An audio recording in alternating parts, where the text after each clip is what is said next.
Alors aujourd'hui, nous allons voir comment faire le choix d'un moteur électrique. Alors un moteur électrique est bien sûr choisi en fonction de la machine à entraîner. La mise en mouvement de la machine nécessite une dépense d'énergie pour vaincre l'inertie du système. Alors cette inertie, elle dépend de quoi? Elle dépend de la masse et des dimensions de la pièce en mouvement.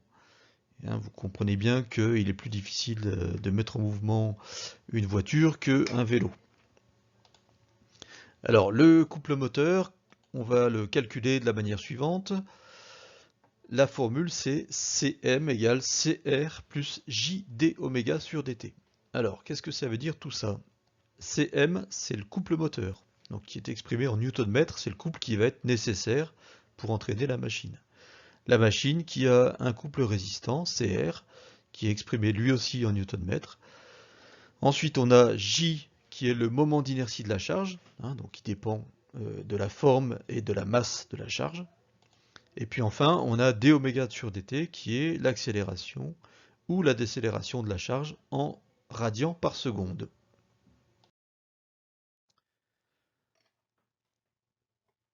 Ensuite, le couple résistant d'une machine, il peut varier en fonction de la vitesse.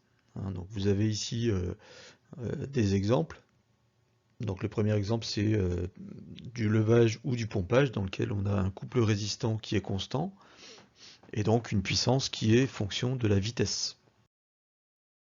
Si on prend l'exemple d'un enrouleur ou d'un compresseur, cette fois on va avoir le couple résistant qui va diminuer en fonction de la vitesse.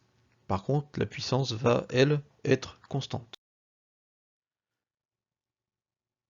Ensuite, si on a une pompe volumétrique ou un mélangeur, cette fois le couple résistant va être fonction de la vitesse, et donc la puissance va être fonction de la vitesse au carré. Enfin, si on prend l'exemple d'un ventilateur, donc cette fois le couple est proportionnel au carré de la vitesse, et la puissance est proportionnelle au cube de la vitesse. Donc évidemment, plus le ventilateur va tourner vite, plus il sera difficile de le faire tourner. Alors pour choisir un moteur, il faut tenir compte du couple demandé par la machine. Le raisonnement avec les puissances peut s'avérer dangereux. Alors comment on calcule la puissance mécanique?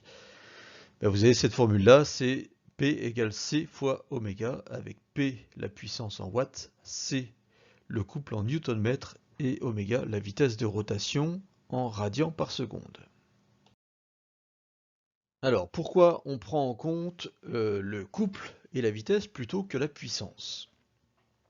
Si on prend l'exemple d'une machine qui a une puissance de 10 kW, donc on reprend la formule P égale C fois oméga, donc ça veut dire que pour 10 kW, et on ne sait pas si la machine aura besoin d'un couple important avec une vitesse faible, ou alors d'un couple faible avec une vitesse importante.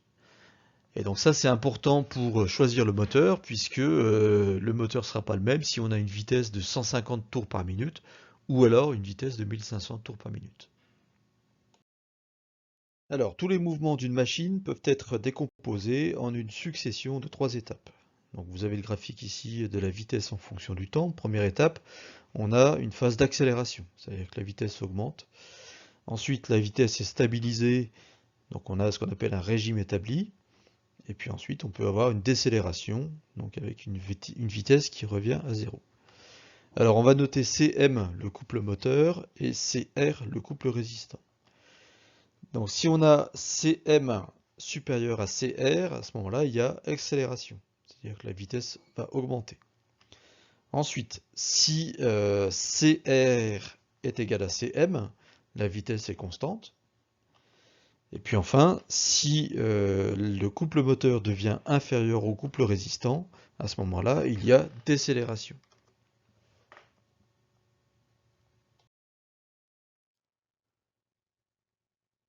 Ensuite, donc dans le choix du moteur, on va prendre en compte les deux paramètres, donc la vitesse de rotation et le couple nécessaire sur la gamme de vitesse.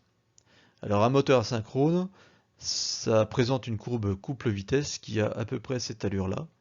Vous voyez qu'il y a un couple de démarrage, un couple maximum et puis un couple nominal. Alors le couple nominal, il est obtenu pour une vitesse nominale qui est proche de la vitesse de synchronisme. Par contre, pour la vitesse de synchronisme, ben, on a un couple qui est nul. C'est-à-dire qu'il n'y a pas de couple moteur pour la vitesse de synchronisme.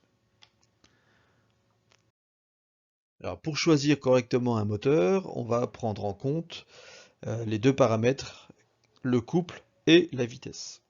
Le couple résistant et la vitesse. Alors, le premier paramètre à prendre en compte, c'est la vitesse nominale du moteur. Donc cette vitesse, elle doit être proche de la vitesse maximum de la charge. Et ensuite, il faut prendre en compte le couple résistant qui va être le plus contraignant. Donc ça va être soit le couple de démarrage, si on a un couple de démarrage important, soit le couple nominal. Alors, on va faire le choix de moteur avec deux exemples. Premier exemple, avec un ventilateur dont on vous donne la courbe couple-vitesse. Donc on voit que sur cette courbe, on a un couple de démarrage de 5 Nm, on a une vitesse nominale qui est proche de 1500 tours par minute, et puis on a un couple nominal de 25 Nm. Donc on l'a vu sur la diapo précédente, on a vu que le couple de démarrage est faible, donc c'est pas le plus contraignant. Ce qui est le plus contraignant dans ce cas-là, c'est le couple nominal. Donc il faut choisir un moteur qui tourne à une vitesse proche de 1500 tours par minute et qui a un couple nominal au moins égal à 25 Nm. On va regarder sur un catalogue. Donc là c'est un extrait de catalogue Leroy-Somer. Donc première chose, on choisit la vitesse. Donc là j'ai mis la page qui correspond à une vitesse de 1500 tours. Ensuite on va choisir un couple nominal. Alors on l'appelle aussi moment nominal, hein, c'est la même chose. Donc ce couple nominal, il faut qu'il soit supérieur à 25 Nm, donc on choisit le plus proche, donc 26,6 en l'occurrence, et donc ça nous donne une référence LS112M pour ce moteur-là.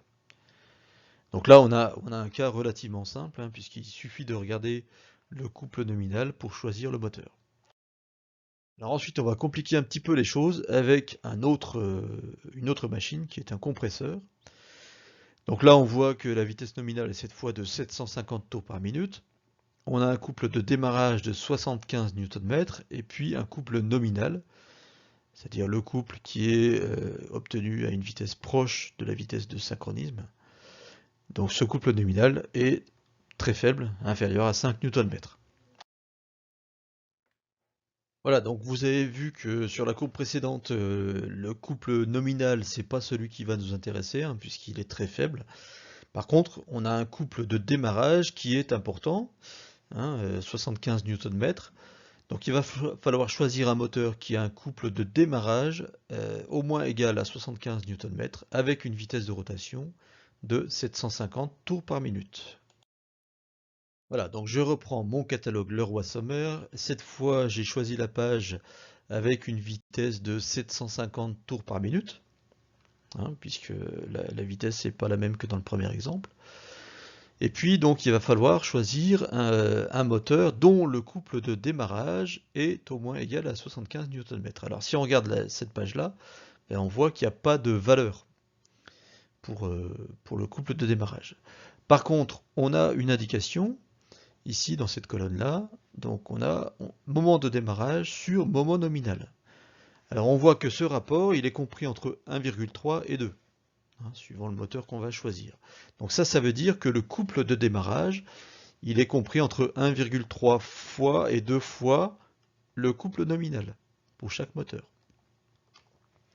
Donc nous, il va falloir qu'on fasse un petit calcul pour trouver le moteur qui nous convient, c'est-à-dire avec un couple de démarrage au moins égal à 75 Nm.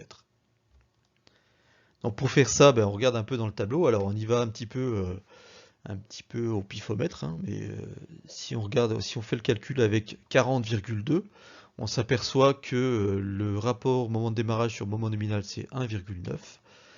Donc en faisant le calcul, on fait 1,9 fois 40,2, ça donne 76,38 Nm. Donc c'est suffisant puisqu'on veut un couple de démarrage de 75 Nm. Et donc ça nous donne une référence qui apparaît ici, donc LS132M. Voilà, donc cette fois on a choisi notre moteur en fonction du couple de démarrage et pas du couple nominal. Alors on peut vérifier au passage que le couple nominal, il est largement suffisant puisqu'il est à 40,2 Nm, alors que nous on a besoin que de 5 Nm. Voilà, c'est fini, merci de votre attention.